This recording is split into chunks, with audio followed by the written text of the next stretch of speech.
ధర్మవరం గ్రామంలో పచ్చని పొలాల మధ్య సోమనాథం అనే యువకుడు ఉండేవాడు. అతను చాలా మంచివాడు, ఎవరికీ ద్రోహం చేయని సాధువు. కాని అతనికి దేవుడు ఒక పెద్ద వరమిచ్చాడు. అదే మతిమరుపు. చేతిలో ఉన్న వస్తువుని ఎక్కడ పెట్టాడో మర్చిపోవడం, ఎక్కడికి బయలుదేరాడో దారిలో మర్చిపోవడం సోమనాథానికి వెన్నతో పెట్టిన విద్య. ఆయన భార్య కమల చాలా ఓపిక గల ఇల్లాలు. భర్త మతిమరుపు వల్ల రోజూ ఏదో ఒక తలనొప్పి వస్తూనే ఉన్నా సర్దుకుపోతూ ఉంటుంది. ఒకరోజు ఉదయం సోమనాథం కొత్త బట్టలు వేసుకుని అత్తగారి ఊరైన కొత్తపేట వెళ్లడానికి సిద్ధమయ్యాడు.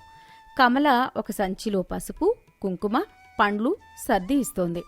ఏవండి, మా అమ్మకి 2 రోజుల నుంచి వంట్లో బాగోలేదని కబురు వచ్చింది. మీరు వెళ్ళి ఒకసారి చూసిరండి. అలాగే, నా మాట కొంచెం శ్రద్ధగా బుర్రలో పెట్టుకోండి. మీరు వెళ్లేది మా అమ్మగారింటికి, ఆమె ఆరోగ్యం కనుక్కోవడానికి. మధ్యలో ఏ చెట్టు కింద నిద్రపోయి వేరే ఊరు వెళ్ళిపోకండి. ఏమే కమలా, అత్తయ్యకి బాగోలేదంటే నేను దారి వచ్చిపోతానా? కొత్తపేట దారి నాకు కొట్టిన పిండి. నువ్వేం కంగారు పడకు. మీరు ఎప్పుడు ఎక్కడ ఏం మర్చిపోతారో అని నా భయం. వెళ్ళి మా అమ్మను పలకరించి ఆమెకు తోడుగా ఓ 2 రోజులు ఉండిరండి. అలాగే కమలా, అత్తయ్య గారిని జాగ్రత్తగా చూసుకుంటాను. సరే, నేను బయలుదేరతాను. సోమనాథం చేతిలో సంచి పట్టుకుని కొత్తపేటకు నడక సాగించాడు. మధ్యాహ్నం 12 గంటలకు సోమనాథం అత్తగారి ఊరు కొత్తపేట చేరుకున్నాడు.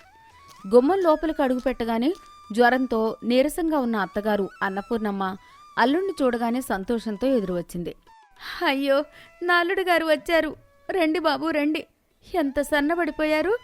మా కమల మీకు సరిగ్గా అన్నం పెట్టట్లేదా ఏంటి? నాకేం తక్కువ లేదు కానీ నమస్కారం అత్తయ్య. మీకు ఒంట్లో బాలేదని కమల చెప్పింది. ఎలా ఉంది ఇప్పుడు? నీరసంగా ఉండి కూడా నా కోసం ఎందుకు లేచొచ్చారు? నిన్ను చూడగానే నా జ్వరం, నీరసం అన్నీ గాల్లోకి ఎగిరిపోయాయి బాబు. నా అల్లుడికి నేనంటే ఎంత ఇష్టమో. మీరు లోపలికి రండి బాబు. నాకిప్పుడు చాలా ఓపిక వచ్చేసింది. నేను ఈరోజు మీకోసం ఒక కొత్త వంటకం చేయబోతున్నాను. అది పట్నంలో పెద్ద పెద్ద జమీందారులు మాత్రమే తింటారు. మొన్ననే మా తమ్ముడు పట్నం నుంచి వచ్చి నాకు నేర్పించాడు. అవునా అత్తయ్య? కొత్త వంటకమా? పేరేంటి? పేరు ఇప్పుడు చెప్పను. ముందు మీరు స్నానం చేసి రండి. వేడి వేడిగా మీ కంచంలో వడ్డిస్తాను. రుచి చూశాక మీరే చెప్పాలి. సోమనాథం ఆతృతగా స్నానం చేయడానికి వెళ్ళాడు. అన్నపూర్ణమ్మ వంటింట్లోకి పరుగు తీసి పిండి కలిపి పొయ్యి మీద నూనె మూకుడు పెట్టింది. అరగంట తర్వాత సోమనాథం హాల్లో పెద్ద పీట మీద కూర్చున్నాడు. ముందు ఒక పెద్ద అరిటాకు పరిచి ఉంది. అన్నపూర్ణమ్మ వంటింట్లో నుంచి ఒక పళ్ళెం నిండా ఎర్రగా, గుండ్రంగా, బుగ్గల్లా ఉబ్బి ఉన్న వంటకాన్ని తీసుకుని వచ్చింది. పక్కన బంగాళాదుంప కూర కూడా తెచ్చింది. ఇదిగోండి అల్లుడు గారు, వేడివేడిగా ఉన్నాయి. నూనెలో నుంచి ఇప్పుడే తీశాను. ఒక ముక్క తుంచి ఆ కూరలో నంజుకొని తినండి. సోమనాథం అందులో నుంచి ఒకటి తీశాడు. అది చాలా మెత్తగా, దూదిలాగా ఉంది. నోట్లో పెట్టుకోగానే కరిగిపోయింది. సోమనాథం కళ్ళు ఆనందంతో పెద్దవయ్యాయి. అబ్బా అత్తయ్య, ఏంటిది? అమృతంలా ఉందే. మామూలు రొట్టెలా లేదు.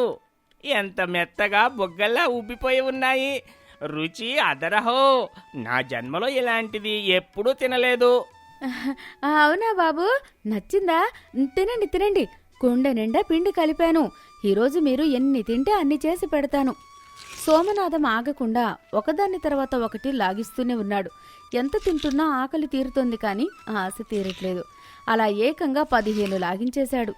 కడుపు నిండిపోయింది. శ్వాస తీసుకోవడం కూడా కష్టంగా ఉంది. చాలు అత్తయ్య, నా పొట్ట పగిలిపోయేలా ఉంది. నిజంగా చెప్తున్నాను, ఈ రుచి నేను జీవితంలో మర్చిపోలేను. రేపు నేను మా ఊరికి వెళ్ళగానే కమల చేత ఇదే వండుకొని రోజూ తింటాను. ఇంతకీ దీని పేరేంటి అత్తయ్య? దీని పేరు పూరీలు బాబు. పట్నం వాళ్ళు దీన్ని ఇష్టంగా తింటారు. గోధుమ పిండితో చేసి నూనెలో వేయిస్తారు. పేరు గుర్తుపెట్టుకోండి, పూరీలు. పూరీలు పూరీలు, భలే ఉంది పేరు. వంట ఎంత బాగుందో పేరు కూడా అంతే బాగుంది అత్తయ్య. నేను ఖచ్చితంగా గుర్తుపెట్టుకుంటాను. మరుసటి రోజు ఉదయం సోమనాథం తన ఊరికి పయనమయ్యాడు. బయలుదేరేటప్పుడు అతనికి తన మతిమరుపు గుర్తొచ్చింది. నాకు అసలే మతిమరుపు ఎక్కువ. ఈ పూరీలు అనే పేరు ఎక్కడ మర్చిపోతానో ఏమో. కమల దగ్గరికి వెళ్లేసరికి పేరు గుర్తు రాకపోతే వండి పెట్టలేదు. అందుకు దారి పొడవునా ఈ పేరు జపిస్తూనే వెళ్ళాలి అని నిర్ణయించుకున్నాడు. సోమనాథం నడక మొదలుపెట్టాడు. నడుస్తూ నడుస్తూ గొణుక్కుంటున్నాడు. పూరీలు పూరీలు పూరీలు, మెత్తటి పూరీలు, కమల చేయాలి పూరీలు పూరీలు. దారిలో ఒక రైతు ఎదురు వచ్చాడు. ఏంటి సోమనాథం, ఎక్కడికి వెళ్తున్నావు? నోట్లో ఏదో మంత్రం చదువుతున్నావేంటి? నన్ను ఏమీ అడగకు బాబాయ్, మంత్రం ఆగిపోతే కష్టం. పూరీలు పూరీలు. ఆ రైతు వింతగా చూసి వీడికి ఏదో పిచ్చి పట్టినట్టుంది అని వెళ్ళిపోయాడు. సోమనాథం 1 కిలోమీటర్ దూరం వచ్చాడు. ఏకాగ్రతతో పూరీలు పూరీలు అనుకుంటూ నడుస్తున్నాడు. ఊరి పొలిమేరల దగ్గరకు వచ్చేసరికి దారిలో ఒక కాలువ అడ్డం వచ్చింది. ఆ కాలువ కొంచెం వెడల్పుగా ఉంది, కానీ వంతెన లేదు. ఒక గట్టు నుంచి ఇంకో గట్టుకి దూకాల్సిందే. సోమనాథం కాలువ గట్టున నిలబడ్డాడు. ఈ కాలువ చాలా వెడల్పుగా ఉంది. మామూలుగా అంగవేస్తే పడిపోతాను. కొంచెం వెనక్కి వెళ్ళి పరిగెత్తుకుంటూ వచ్చి బలంగా దూకాలి. ఒకేసారి దూకేయాలి అనుకుని సోమనాథం ఒక 10 అడుగులు వెనక్కి వెళ్ళాడు. గట్టిగా ఊపిరి పీల్చుకున్నాడు. పరిగెత్తడం మొదలుపెట్టాడు. అప్పటిదాకా వాడు జపిస్తున్న పూరీలు పూరీలు అనే మంత్రం ఆపేశాడు. ఏకాగ్రత అంతా కాలువ దూకడం మీదే ఉంది. గట్టు దగ్గరికి రాగానే తన సర్వశక్తులు కూడదీసుకొని హైసా అని గాల్లోకి ఎగిరి అవతలి గట్టు మీదకు దూకాడు. తాను అంత పెద్ద కాలువను ఒక్క ఉదుటిన దూకేసినందుకు సోమనాథానికి చాలా గర్వం, సంతోషం కలిగాయి. ఆ ఆనందంలో, ఎగిరి దూకిన ఉత్సాహంలో వాడు గట్టిగా ఒక కేక వేశాడు. అద్దిరబన్నా, ఎంత బాగా దూకేశాన్రా నేను. అద్దిరబన్నా అని సంతోషంగా మురిసిపోయాడు. 1-2 నిమిషాలు ఆ ఆనందంలో యువతలికి రాగానే పూరీల పేరు మరిచిపోయి అద్దిరబన్నా అద్దిరబన్నా అనుకుంటూ ఇంటికి బయలుదేరాడు. ఇప్పుడు సోమనాథం తన మంత్రాన్ని మార్చేశాడు. అద్దిరబన్నా, మా ఆవిడ చెయ్యాలి అద్దిరబన్నా, కమ్మటి అద్దిరబన్నా అద్దిరబన్నా అని పాడుకుంటూ తన ఊరికి చేరుకున్నాడు. సాయంత్రం 5 గంటలకు కమల ఇంటి ముందు వాకిలి ఊడ్చుకుంటోంది. సోమనాథం ఊపుకుంటూ అద్దిరబన్నా అద్దిరబన్నా అనుకుంటూ లోపలికి వచ్చాడు. ఏవండి, వచ్చేశారా? మా అమ్మ నాన్న బావున్నారా? అందరూ బాగున్నారు కమలా. కానీ మీ అమ్మ ఒక అద్భుతం చేసింది. ఈరోజు నాకు ఒక వింత వంటకం చేసి పెట్టింది. నా జన్మలో అంత కమ్మటి వంట తినలేదు. పట్నం వాళ్ళు అవే తింటారట. అవునా? మా అమ్మ వంటలో దిట్టలేండి. ఇంతకీ ఏంటి ఆ వంటకం? నాకు చెప్పండి, నేను నేర్చుకుంటాను. నువ్వు నేర్చుకోవడం కాదు, ఇప్పుడే వెళ్ళి ఆ వంటకం నా కోసం తయారు చెయ్యి. నా కడుపులో మళ్ళీ ఆకలి మొదలైంది. దాని పేరు అద్దిరబన్నాలు. త్వరగా వెళ్ళి 10 అద్దిరబన్నాలు చేసి తీసుకురా. కమల ఆశ్చర్యంగా చూసింది. ఏంటి, అద్దిరబన్నలా? అదేంటి, నేను నా జీవితంలో అలాంటి పేరు ఎప్పుడూ వినలేదే. అరిసెలు తెలుసు, బూరెలు తెలుసు, గారెలు తెలుసు. ఈ అద్దిరబన్నాలేంటండి? దానికి ఏం కావాలి? పిండా పప్పా? ఏయ్, నాతో నాటకాలు ఆడకు. మీ అమ్మ అంత అద్భుతంగా చేసి పెడితే నీకు చేయడం రాదా? ఎందుకు రాదు? నాకేమీ తెలియదు. నువ్వు వెళ్ళి వంటగదిలో అద్దిరబన్నాలు వండాల్సిందే. ఏమండి, మీకు మతిమరుపని నాకు తెలుసు. మీరు ఏదో పేరును ఇంకేదో పేరుగా చెప్తున్నారు. ఒక్కసారి ప్రశాంతంగా కూర్చొని ఆలోచించండి. అది అద్దిరబన్నులు కాదు, ఇంకేదో అయి ఉంటుంది. సోమనాథానికి కోపం నషాలానికంటింది. నన్ను మతిమరుపువాడు అంటావా అని. ఏమే, నా మతిమరుపు గురించి నీకెందుకు? దారి పొడవునా 10 కిలోమీటర్లు ఆ పేరు మర్చిపోకుండా చెప్పించుకుంటూ వచ్చాను నేను. నన్ను అనుమానిస్తావా? మర్యాదగా అద్దిరబన్నాలు చేయలేదంటే బాగుండదు మరి అని గట్టిగా బెదిరించాడు. కమల కూడా తగ్గే రకం కాదు. ఆమెకు విసుగొచ్చింది. మీరేమైనా చెప్పండి, లేని వంటకాన్ని నేనెలా పుట్టిస్తాను? నేను చేయలేను. మీకు కావాలంటే మీరే వండుకోండి ఆ అద్దిరబన్నాలు అని గట్టిగా సమాధానమిచ్చింది. సోమనాథానికి విపరీతమైన కోపం, ఆకలి రెండూ ఒకేసారి వచ్చాయి. తన భార్య తనకు ఎదురు చెప్పిందన్న ఆవేశంలో బుర్రా పని చేయలేదు. నాకే ఎదురు చెప్తావా? నీకు అద్దిరబన్నాలు రావా రావా అంటూ కోపంతో ముందుకు వెళ్లి కమల 2 చెంపల మీద పెళ్ళు పెళ్ళుమని పెడాపెడా వాయించాడు. ఆ దెబ్బలకి కమల కళ్ళు బయలు కమ్మాయి. అయ్య బాబోయ్, నన్ను చంపేస్తున్నాడు రోయ్ అని లబోదిబోమని అరవడం మొదలుపెట్టింది. ఆమె ఏడుపులు ఊరంతా వినబడేలా ఉన్నాయి.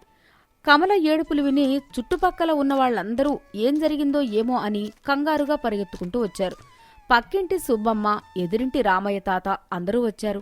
కమల ఏడుస్తూనే ఉంది. సోమనాథం కోపంగా నిలబడి ఉన్నాడు. ఏంటి సోమనాథం, నీకేం పోయే కాలం వచ్చిందయ్యా? పసిపిల్ల బంగారం లాంటి భార్యను అలా గొడ్డును బాదినట్టు బాదావు. ఏమైంది అసలు? చూడండి సుబ్బమ్మ పిన్ని గారు, మా అత్తగారు నాకు అద్భుతమైన వంటకం చేసి పెట్టింది. దాని పేరు అద్దెర బండాలు. అది చేయమంటే ఈవిడ నాకు రాదు అని ఎదురు చెప్తోంది. మీరైనా చెప్పండి పిన్ని. అద్దెరబన్నలా? శివశివ, ఏంటయ్యా ఆ పిచ్చి పేరు? అలాంటి వంటకం ఈ గోదావరి జిల్లాలోనే లేదు. నేను తిన్నది అబద్ధమా? అయితే మీ అందరికీ నా మీద ఏడుపు. నేనేదో కొత్తది తిన్నానని కుట్ర చేస్తున్నారు. సుబ్బమ్మ కమల దగ్గరికి వెళ్లి, పాపం సోమనాథం కొట్టిన దెబ్బలకు కమల 2 బుగ్గలు ఎర్రగా కందిపోయి బాగా వాచిపోయి గుండ్రంగా ఉబ్బిపోయాయి. ఒరే రాక్షసుడా, ఎంత గట్టిగా కుట్టావట్రా? పాపం దాని మొహం చూడు. ఆ దెబ్బలకి దాన్ని 2 బుగ్గలు పూరిలా ఎలా పొంగిపోయాయో. సుబ్బమ్మ నోటి నుంచి ఆ పదం బయటకు రాగానే సోమనాథం బుర్రలో ఒక పెద్ద కరెంటు బల్బు వెలిగింది. వాడి కోపమంతా మంచులా కరిగిపోయింది. ఆ అవును, అవే అవే నాకు కావాల్సింది, అవే పూరీలు పూరీలు. సుబ్బమ్మ పిన్ని, నువ్వు దేవతవి పిన్ని. అవి అద్దెర బన్నాలు కాదు, పూరీలు పూరీలు. కమల, సుబ్బమ్మ, చుట్టుపక్కల వాళ్ళకి ఇప్పుడు సోమనాథం మతిమరుపు గురించి, వాడు ఏ పేరు మర్చిపోయి ఏమని అడిగాడో పూర్తిగా అర్థమైంది. వాడి కాలువ దగ్గర జరిగిన విషయం కూడా అందరికీ చెప్పాడు. అందరికీ విషయం అర్థమయ్యాక ఎవరికీ కోపం రాలేదు సరికదా. అందరూ ఒకరి ముఖాలు ఒకరు చూసుకుని పొట్ట చెక్కలయ్యేలా పగలబడి నవ్వారు. వాళ్ల నవ్వులకి ఆ ఇల్లు దద్దరిల్లిపోయింది. కమల కూడా తన బుగ్గలు నొప్పి మర్చిపోయి భర్త అమాయకత్వాన్ని తలుచుకుని నవ్వేసింది. అయ్యో నా తలరాత! మీరు ముందు పూరీలు అని అడిగుంటే నేను ఎప్పుడో చేసి పెట్టేదాన్ని కదండి. ఈ మతిమరుపుతో నా ప్రాణాలు తీసేస్తున్నారు. నన్ను క్షమించు కమల. ఆ పూరీల రుచి మత్తులో కాలవ దిక్కిన జోరులో పేరు మర్చిపోయాను. మళ్ళీ జీవితంలో నీ మీద చెయ్యి చేసుకోను. అందరూ నవ్వుకుంటూ వెళ్ళిపోయారు. ఆ సాయంత్రం కమల పిండి కలిపి వేడివేడిగా గుండ్రటి పూరీలు చేసి భర్తకు వడ్డించింది. సోమనాథం పూరీలు తింటూ ఇక జన్మలో ఈ పేరు మర్చిపోను అని మనసులో అనుకున్నాడు. నీతి: మతిమరుపు. మతిమరుపు అనేది ఒక సహజమైన లోపం. కాని దానివల్ల కోపం తెచ్చుకుని ఇతరులను ఇబ్బంది పెట్టకూడదు. ఆవేశం అనర్థం. అర్థం కాని విషయాల మీద ఆవేశపడి తొందరపడి చెయ్యి చేసుకోవడం మూర్ఖత్వం. క్షమించే గుణం.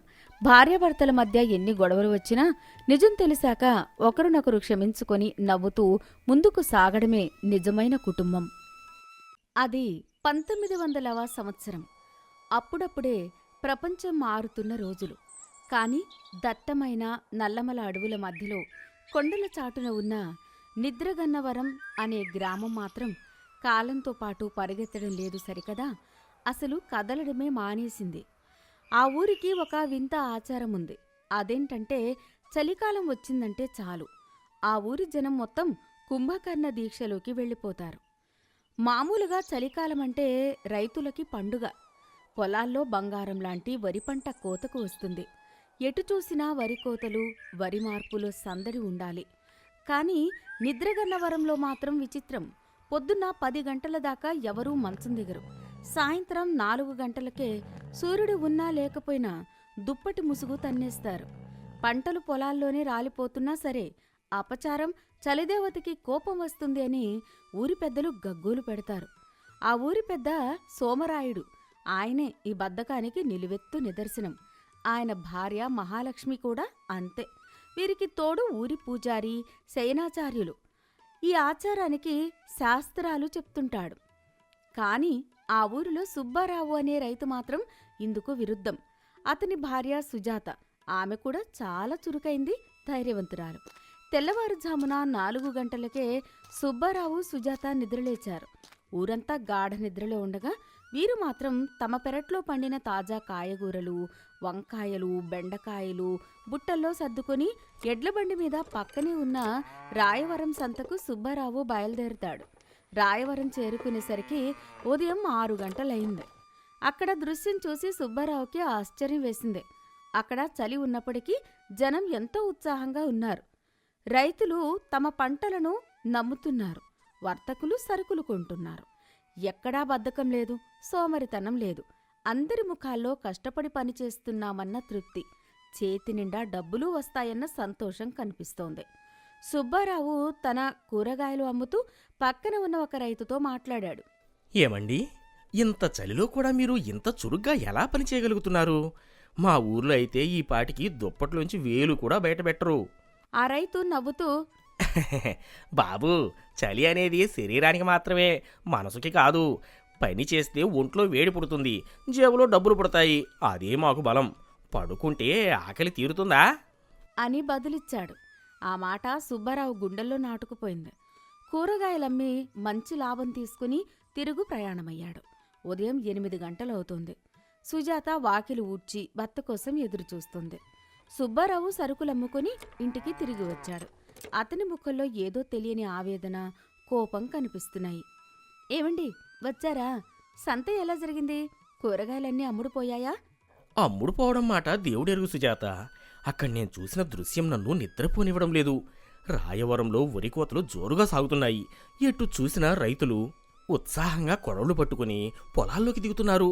ఒక పక్క కోతలు కోస్తుంటే ఇంకో పక్క ఎడ్ల బండ్ల మీద వరి కట్టలు కళ్ళాలకి తరలిస్తున్నారు. నిజమా అండి? మన ఊర్లో ఇంకా గడ్డి పరక కూడా కదల్లేదు. అదే నా బాధ. అక్కడ వరి నూర్పులు కూడా మొదలయ్యాయి. ఎద్దులతో పంట నూర్పిస్తున్నారు, ధాన్యం రాసులు పోస్తున్నారు. ఆ ధాన్యం వాసన, ఆ రైతుల పాటలు, ఆ సందడి చూస్తుంటే కడుపు నిండిపోతోంది. వాళ్ళు ఆ చల్ని కూడా లెక్క చేయకుండా సిరి ఇంటికి వస్తోంది అని సంబరపడుతున్నారు. అక్కడ ఒక ముసలాయన నాతో ఏమన్నాడో తెలుసా? బాబూ, ఇది చలికాలం కాదు, సిరికాలం. ఇప్పుడు పడుకుంటే ఏడాది అంతా పస్తులుండాలి అని చెప్పాడు. నిజమేనండి. మన ఊర్లో చూస్తే పొలాలు పండిపోయి వరికంకులు బరువుకి వంగుతున్నాయి. కోసేవాళ్లు లేక గింజలు రాలిపోతున్నాయి. ఎలుకలు, పక్షులు మన పంటని తినేస్తున్నాయి. ఆచారం, సాంప్రదాయమని చెప్పి బద్ధకాన్ని పెంచుకుంటున్నారు. ఇది అన్యాయం. అవును సుజాత, ఇన్నాళ్ళు వాళ్ల కర్మ అని వదిలేశాను. కాని ఆ రాయవరం వెలుగు చూశాక మన ఊరి చీకటిని చూసి భరించలేకపోతున్నాను. మన నిద్రగన్వరం కూడా మారాలి. మన రైతులు కూడా తలెత్తుకుని బతకాలి. మరి ఏం చేద్దామండి? ఆ సోమరాయుడు గారు, పంతులు గారు వింటారా? విన్నా వినకపోయినా చెప్పాలి. ఈరోజే ఆ సోమరాయుడు గారి ఇంటికి వెళ్ళి నిలదీస్తా. పంట చేతికొచ్చినప్పుడు పడుకుంటే లక్ష్మీదేవిని గడప బయట గెంటేసినట్టే అని చెప్తా. నేను కూడా మీతో వస్తాను. ఇద్దరం కలిసి పోరాడదాం. ఇద్దరూ గట్టి నిర్ణయం తీసుకుని ఇంటి నుంచి బయలుదేరారు. సుబ్బారావు, సుజాత వీధిలోకి వచ్చారు. ఉదయం 9 గంటలవుతున్నా ఊరంతా శ్మశాన నిశ్శబ్దం ఆవరించి ఉంది.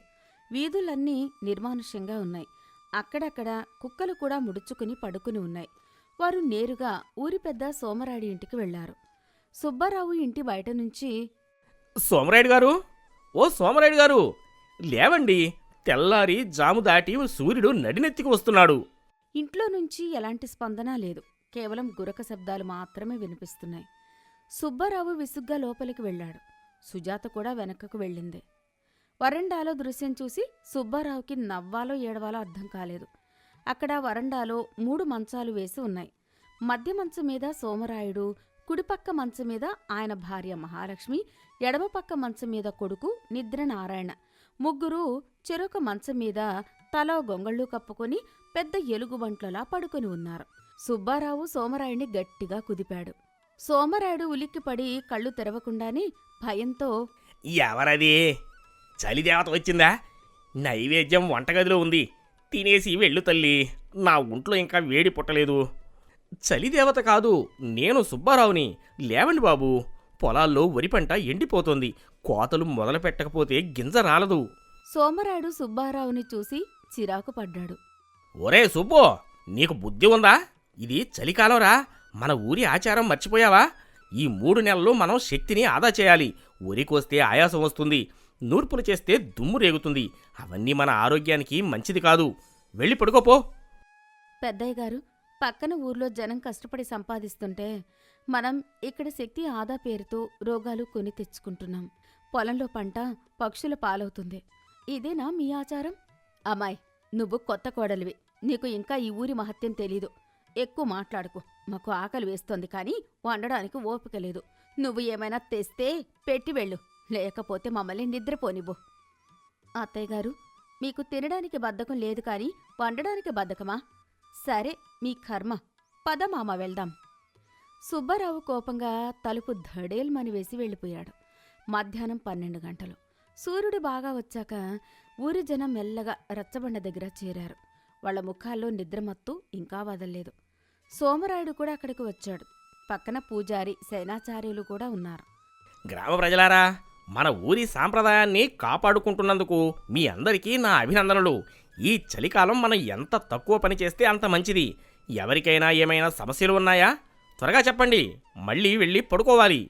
అధ్యక్ష, నా పొలంలో వరి పండింది, కానీ ఇప్పుడు కోయాలంటే వంగాలి. వంగితే నడుము నొప్పి వస్తుంది. పైగా చేతిలో కొడవలి పట్టుకుంటే వణుకు వస్తుంది చలికి. పొలంలో మంచు ఇంకా ఆరలేదు, కాళ్ళు తడిసిపోతున్నాయి. ఏం చేయమంటారు? మంచి ప్రశ్న. దీనికి శాస్త్రం ఏం చెప్తుందో మన పంతులు గారిని అడుగుదాం. పంతులు గారు, అపచారం. చలికాలంలో భూమి తల్లి యోగ నిద్రలో ఉంటుంది. ఇప్పుడు మనం పొలంలోకి దిగి కోతలు కోస్తే భూదేవికి నిద్రాభంగం కలుగుతుంది. పంట రాలిపోయినా పర్లేదు, కానీ ఆచారం తప్పకూడదు. సుబ్బారావు అక్కడికి వచ్చాడు. ఆ మాటలు విని అతనికి రక్తం మరిగిపోతోంది. ఇది పిచ్చితనం, మూర్ఖత్వం. భూమి తల్లి నిద్రపోదు, మీరే నిద్రపోతున్నారు. రాయవరంలో రైతులు ఈ సమయంలోనే బంగారం పండిస్తున్నారు. మనం మాత్రం మూఢనమ్మకాలతో బతుకుతున్నాం. నేను ఎవరి మాట వినను. రేపటి నుంచి నా పొలంలో నేనే వరి కోతలు మొదలు పెడతా. నా పంటని నేనే కాపాడుకుంటా. సుబ్బో, నువ్వు చిన్న పిల్లోడివి, నీకు ఈ శాస్త్రాలు తెలియవు. మా తాతల కాలం నుంచి ఇదే ఆచారం. చలికాలం కష్టపడితే ఆయుష్ తగ్గుతుంది. అయితే నేను ఎవరి మాట వినను. అపచారం సుబ్బారావు. నువ్వు ఊరి కట్టుబాటుని మీరితే అనర్థం జరుగుతుంది. ఊరికి పెద్ద గండం వస్తుంది. గ్రామదేవత ఆగ్రహిస్తుంది. నా పొలం పండించుకుంటే గండం వస్తుందా? అయితే రానివ్వండి, చూస్తా. మీ సోమరితనమే ఊరికి పెద్ద గండం. సుబ్బారావు విసురుగా వెళ్ళిపోయాడు. మరుసటి రోజు ఉదయం ఊరంతా గాఢ నిద్రలో ఉంది. చలిగాలులు ఇంకా తీవ్రంగా ఉన్నాయి. సుబ్బారావు, సుజాత ఇద్దరూ లేచి చన్నీళ్లతో ముఖం కడుక్కుని సిద్ధమయ్యారు. ఇద్దరూ కొడవళ్ళు, తాళ్ళు తీసుకుని పొలానికి వెళ్లారు. పొలమంతా మంచుతో నిండి ఉంది. బంగారు రంగులో పండిన వరి కంకులు గాలికి ఊగుతున్నాయి. సుబ్బారావు, సుజాత కలిసి వరి కోయడం మొదలుపెట్టారు. కచక్ కచక్కమని కొడవలి శబ్దం నిశ్శబ్దమైన ఆ ఊరిలో వినిపిస్తోంది. కోసిన వరిని మోపులు కడుతున్నారు. మొదట్లో చలికి చేతులు వణికాయి. కాని పని చేస్తుంటే ఒంట్లో వేడి పుట్టింది. చెమటలు పట్టాయి. ఉత్సాహం వచ్చింది. మధ్యాహ్నమయ్యేసరికి దారిలో సోమరాడి కొడుకు నిద్రనారాయణ కనిపించాడు. వాడు అప్పుడే నిద్రలేచి వీధి అరుగు మీద కూర్చుని ఆవలిస్తున్నాడు. వాళ్ళిద్దరినీ చూసి ఆశ్చర్యపోయాడు. యారా సుబ్బు, ఏంటి పిచ్చి? ఈ చలిలో కోతలు ఏంటి? మీ ఆవిడను కూడా తెచ్చావా? మా నాన్నగారు చాలా కోపంగా ఉన్నారు. ఒరే నారాయణ, నువ్వు నా చిన్ననాటి స్నేహితుడివి. నిజం చెప్పు, రోజు ఇలా 16 గంటలు పడుకుంటే నీకు ఒంట్లో ఎలా ఉంటుంది? నిజంగా హాయిగా ఉంటుందా? నిజం చెప్పాలంటే అస్సలు బాగోదురా. ఒళ్ళంతా నొప్పులుగా ఉంటుంది, తల బరువుగా ఉంటుంది, తిన్నది అరగదు. నారాయణన్నయ్య, పని చేస్తేనే శరీరం తేలిగ్గా ఉంటుంది, మనసు ఉల్లాసంగా ఉంటుంది. చూడు, మేము పొద్దున్నే లేచి కోతలు కోసాం. ఇప్పుడు మాకు ఎంత ఆకలి వేస్తోందో తెలుసా? రేపు మా ఇంటికి ధాన్యం వస్తుంది, మీరు కూడా రండి. నారాయణ ఆలోచనలో పడ్డాడు. మరుసటి రోజు నారాయణ కూడా సుబ్బారావు, సుజాతలతో జత కలిశాడు. ముగ్గురూ కలిసి వరి మార్పులు చేయడం మొదలుపెట్టారు. ఎద్దులతో పంట నూర్పిస్తుంటే వచ్చే హై హై శబ్దాలు ఊరంతా వినిపించాయి. ఇలా వారం రోజులు గడిచాయి. సుబ్బారావు పొలంలో ధాన్యం రాసులు కోశారు. మిగతా ఊరు మాత్రం ఇంకా నిద్రలోనే ఉంది. వాళ్ల పంటలు పొలాల్లో రాలిపోతున్నాయి. ఒకరోజు అర్ధరాత్రి ఆ ఊరి పొలిమేరల్లోని ఒక భయంకరమైన దొంగల ముఠా వచ్చింది. వాళ్ల నాయకుడు గజ దొంగ గంగులు. ఒరేయ్, ఈ ఊరి జనం నిద్ర రోగంతో బాధపడుతున్నారు. ఇదే మనకు మంచి ఛాన్స్. ఈ రాత్రి ఊరిని మొత్తం ఊడ్చేయాలి. ప్రతి ఇంట్లో ఉన్న బంగారం, వెండి, ధాన్యం దోచుకుపోవాలి. దొంగలు మెల్లగా ఊర్లోకి ప్రవేశించారు. ముందుగా సోమరాడి ఇంట్లోకి దూరి బీరువా పగలగొట్టారు. నగలన్నీ మూటగట్టారు. సుబ్బారావుకి, సుజాతకి మాత్రం నిద్ర తక్కువ. పొలంలో ధాన్యం కావలి కాయాల్సి వచ్చి అర్ధరాత్రి మెలకువగానే ఉన్నారు. నారాయణ కూడా వారితో పాటే ఉన్నాడు. వీధిలో దొంగల కదలికలను వారు గమనించారు. అమ్మో, దొంగలు! ఊరి జనాన్ని లేపాలి, కానీ మామూలుగా పిలిస్తే లేవరు. నా దగ్గర ఒక ఉపాయం ఉంది. నారాయణ, నువ్వు వెళ్ళి ఆ గుడి గంట గట్టిగా కొట్టు. నేను, మీ బావగారు, ఈ డోరు కొడుతూ కాగడాలు ఊపుతూ అగ్ని ప్రమాదం, ఇల్లు తగలబడుతున్నాయని అరుస్తాం. నారాయణ గుడివైపు పరుగు తీశాడు. సుబ్బారావు వీధిలోకి వచ్చి డోలుని ఢమా ఢమా అని వాయిస్తూ, సుజాత కాగడాలు పట్టుకుని వెలుగు చూపిస్తూ ఊపిరి బిగబట్టి గట్టిగా అరవడం మొదలుపెట్టారు. అమ్మో, మంటలు మంటలు! లేవండి, ఊరు తగలబడిపోతుంది, మీ ఇళ్ళు కాలిపోతున్నాయి, పరిగెత్తండి, నీళ్లు తీసుకురండి. ఆ శబ్దానికి, మంటలు అన్న మాటకి ఊరి జనం ఉలిక్కిపడి లేచారు. నిద్రమత్తు, బద్ధకం ఒక్కసారిగా వదిలిపోయింది. ప్రాణం మీదకొస్తే బద్ధకం ఎక్కడికి పోతుందో అప్పుడు తెలిసింది. సోమరాయుడు లుంగీ సర్దుకుంటూ బయటకు పరుగులు తీశారు. ఎక్కడ మంటలు? నైలు పోయిందా అని అరుస్తూ అందరూ బయటకు వచ్చారు. జనమంతా వీధిలోకొచ్చేసరికి అక్కడ మంటలు లేవు కాని మూటలతో పారిపోవడానికి సిద్ధంగా ఉన్న దొంగల ముఠా కనిపించింది. జనానికి విషయం అర్థమైంది. తమ ఇళ్లలో నుంచి దొంగిలించిన మూటలు చూసి వాళ్ళకి పిచ్చెత్తిపోయింది. తమ కష్టార్జితం పోతోందని తెలియగానే వాళ్లలోని సోమరితనం ఎక్కడికో పారిపోయింది. నిద్రగన్నవరం జనం నిద్రలేచిన పులుల్లా మారారు. అదిగోండి, మంటలు కాదు, మన ఆస్తిని దోచుకుపోతున్న దొంగలు, పట్టుకోండి. ఒరేయ్, ఇది నా బియ్యం బస్తా, నా పెళ్ళం నగలు, పట్టుకోండిరా. అందరూ చేతికి దొరికిన కర్రలు, రాళ్ళు, చీపులు, రోకలి, బండలు తీసుకుని దొంగల మీద పడ్డారు. బద్ధకం బారయ్య కూడా ఒక పెద్ద గుణపం తీసుకుని, నా జోలికి వస్తారా, నా నిద్ర చెడగొడతారా అని దొంగల మీదకు దూకాడు. దొంగలు ఊహించని పరిణామానికి బెంబేలెత్తిపోయారు. ఈ ఊరి జనం నిద్రపోతారు అనుకుంటే దయ్యాల మీద పడుతున్నారు అని భయపడి మూటలు వదిలేసి పారిపోయారు. ఊరి జనమంతా రచ్చబండ దగ్గర చేరారు. సోమరాయుడు, సుబ్బారావు, సుజాతల దగ్గరికి వచ్చాడు. సుబ్బారావు, సుజాతమ్మ, నన్ను క్షమించండి. మీరు లేకపోతే ఈ రాత్రి మా ఇల్లు గొల్లయ్యేది. మా స్వామిరితనమే మాకు శత్రువు అని నిరూపించారు. మీ తెలివి, ధైర్యం మమ్మల్ని కాపాడాయి. పెద్దయ్యగారు, మనం చలి అని భయపడి దుప్పట్లు దాక్కున్నాం, అదే మన బలహీనత అని దొంగలు కనిపెట్టారు. సోమరితనమనేది శత్రువులకి ఆహ్వానం లాంటిది. ఇప్పుడైనా చూడండి, నా పొలంలో ధాన్యం ఇంటికి వచ్చింది, మీ పొలాల్లో పంట రాలిపోతుంది. ఇప్పటికైనా మేలుకోనండి. నిజమే సుబ్బు, నిన్న రాత్రి నాకు జ్ఞానోదయం అయింది. భూమి తల్లి నిద్రపోదు, మనమే నిద్రపోయాం. శ్రమలోనే లక్ష్మీదేవి ఉంటుంది. నాన్న, సుబ్బారావు చెప్పింది నిజం. పని చేస్తే వచ్చే ఆనందం వేరు. నేను ఇన్ని రోజులు వృధాగా పడుకున్నాను. ఇకపై సుబ్బారావుతో కలిసి పొలం పనుల్లో ఉంటాను. ఆ సంఘటనతో నిద్రగన్నవరం పూర్తిగా మారిపోయింది. కుంభకర్ణ దీక్ష రద్దయింది. చలికాలం అయినా సరే జనం పొద్దున్నే లేచి చలిమంటలు వేసుకుని వేడివేడి గంజి తాగి ఉత్సాహంగా పనుల్లోకి వెళ్లడం మొదలుపెట్టారు. ఊరంతా వరికోతలు, వరి మార్పులు, పండుగలా మొదలయ్యాయి. పొలాల్లో జానపద గీతాలు వినిపిస్తున్నాయి. ఎడ్లబండ్లు ధాన్యంతో ఇళ్లకు వస్తున్నాయి. ఆ ధాన్యం రాసుల్ని చూస్తుంటే ఆ ఊరికి కొత్త కళ వచ్చింది. ఆరోగ్యం కూడా బాగుపడింది. నీతి. కాలం మారింది. ఆ ఊరి ప్రజలు కష్టపడ్డంలో ఉన్న ఆనందాన్ని, ఆరోగ్యాన్ని తెలుసుకున్నారు. చలి అనేది పనికి అడ్డు కాదని, అది మనసుకు సంబంధించిన భయం మాత్రమే అని గ్రహించారు. సుబ్బారావు, సుజాత ఆ ఊరి ఆదర్శ దంపతులుగా నిలిచిపోయారు.